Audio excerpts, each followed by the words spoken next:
Labdien! Mani sauc Kristaps Jokmanis. Kā būtu, ja mēs šodien sagatavotu siļķes tartāru? Pie siļķes tartāra man būs klāt rupmais čipsi. Man ir pieejams slicers, tāpēc es varēju nogriezt tādu garu smuku, kuru es izkaltēšu un pēc tam skatīšos, kā viņu salauzt.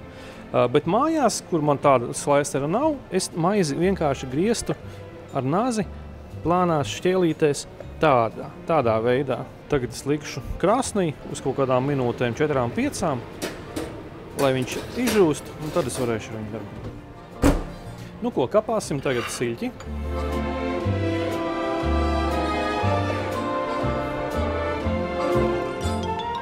Tagad sakapāšu šalotas sīpolu, marinētus gurķīšus un likšu klāt siļķei.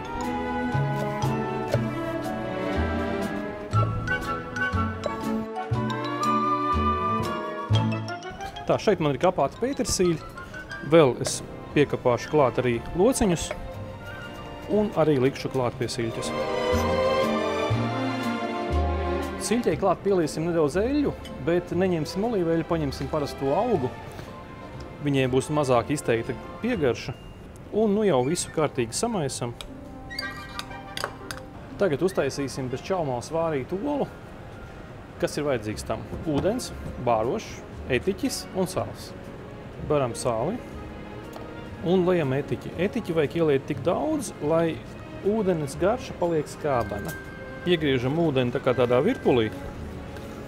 Tas palīdzēs olu sadzīt centrā, un viņai būs grūtāk iztecēt.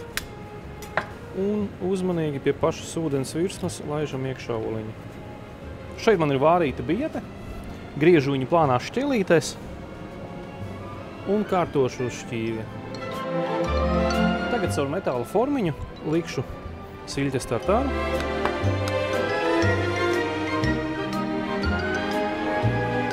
Un cenšos tā, lai vidū būtu mazliet likstiņa iedobīta, jo tur es likšu oliņu, lai viņai būtu ērta vieta. Liekam viņu virsū tartāram. Ieliksim mazliet lociņu. Pagāja 8 minūtes, grauziņi būs gatavi, ņemam ārā.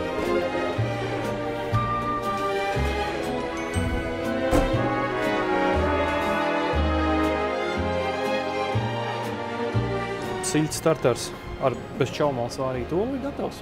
Labu apetīti!